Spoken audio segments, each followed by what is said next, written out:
یہ میری خوش قسمتی کہ میں حضور کا امت ساری زندگی اس کا شکریہ ادا کرتا رہوں تو کہ شکر ادا. ہم حضور کی امتی، نبی انتظار کرتے رہے، نبی منتظر رہے. حضرت خلیل اللہ کی بارگاہ میں پکار رہے، ربنا وابعث فیہم رسولا، مالک رسول بھیج دے. کوئی کہتا ہے لیسا بفظ ولا بغلظ، وہ ترشرو نہیں ہوگا، سخت مزاج نہیں ہوگا، ماتھے پہ شکنے لانے والا نہیں ہوگا، وہ پیار بانٹنے والا ہوگا. بس وہ آیا جا رہا. حضرت عیسیٰ نے تو نام بھی بتا دیا نا، مبشرم برسول یاتی من بعد اسمہ احمد.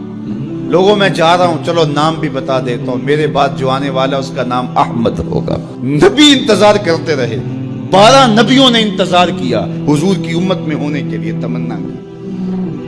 نستورہ راہب انتظار کرتا رہا، بحیرہ راہب انتظار کرتا رہا.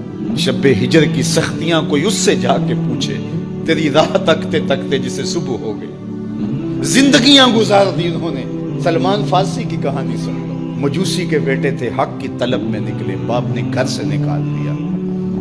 ایک پادری کے پاس جا کے رکے، زندگی بھر اس کی نوکری کی. جب اس کا آخری وقت آیا، اس نے کہا میری تدفین کے بعد غموریہ چلے جانا، وہاں کا پادری خدا رسیدہ ہے، تجھے اس سے کچھ مل جائے گا. کہتے میں وہاں سے غموریہ آ گیا. پھر اس پادری کی ساری زندگی خدمت کی. جب وہ مرنے لگا تو اس نے کہا کوئی ایسا شخص نہیں ہے جس کے پاس اب میں تجھے بھیجوں، لیکن نبی آخر الزماں کے ظہور کے لمحے آ گئے. تو یہاں سے یثرب چلا جا، وہ اس نبی کی ہجرت گاہ ہوگی، تیری زندگی سنور جائے گی. تو نے بڑی محنت کی ہے، بڑی نوکری کی ہے میری. کہتے میں نے اس کو کہا کہیں ایسا نہ ہو میں دھوکہ کھا جو مجھے کوئی نشانی بتا دے. اس نے کہا 3 نشانی ہیں، ایک صدقہ نہیں لے گا، دوسرا ہدیہ رد نہیں کرے گا، تیسرا 2 کندھوں کے درمیان مہر نبوت. کہتے ہیں میں نے اس کی تدفین کی، یثرب کی جانب جاتے ہوئے ایک قافلے میں شامل ہو گیا. انہوں نے مجھے پکڑ کے اپنا غلام بنا لیا، لیکن میرے پہ مہربانی یہ کی کہ مجھے بیچا جا کے مدینے میں. ایک یہودی نے مجھے خرید لیا. میں اس کے باغ میں گوڈی کرتا تھا، کام کرتا تھا، کھجوریں توڑتا تھا، لیکن میں انتظار میں تھا کہ کبھی وہ نبی آخر زمان آئے تو مجھے دید ہو. کبھی عرش پر، کبھی فرش پر، کبھی ان کے در، کبھی در بدر.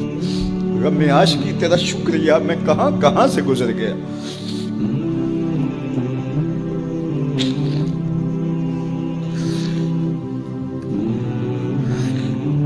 کہتے ہیں ایک دن میں اپنے باغ میں کھجوریں توڑ رہا تھا کہ ہواؤں میں مستی پیدا ہو گئی اور ہر سمت سے طلع البدر علینا کی صدائیں گونجنے لگی. میں سمجھ گیا کہ وہ لمحے آ گئے. میں نے چھلانگ لگا دی اور دوڑ پڑا.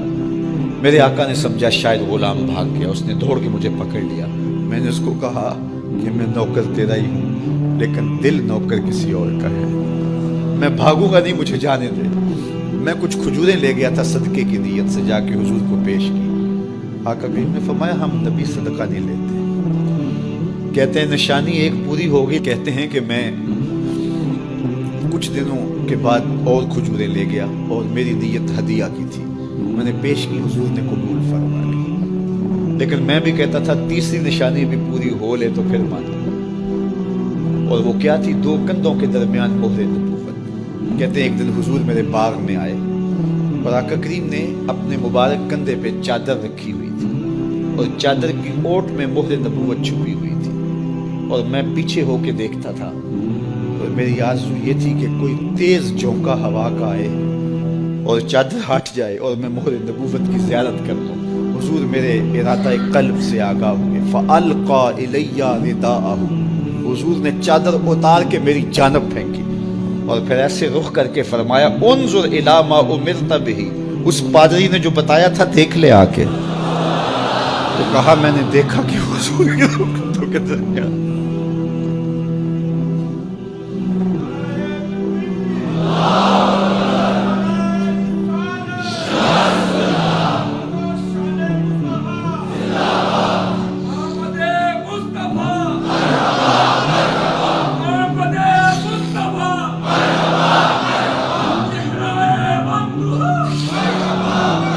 شب ہجر کی سختیاں کوئی اس سے جا کے پوچھے، تیری راہ تکتے تکتے جسے صبح ہو گئی.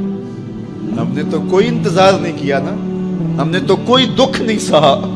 ہم سوئے تھے، مقدر جاگ اٹھے، ہمارے والد مسجد سے مولوی صاحب کو بلا لائے، انہوں نے کان میں آ کے کہا مبارک ہو تو حضور کا نوکر بن کے آ رہا۔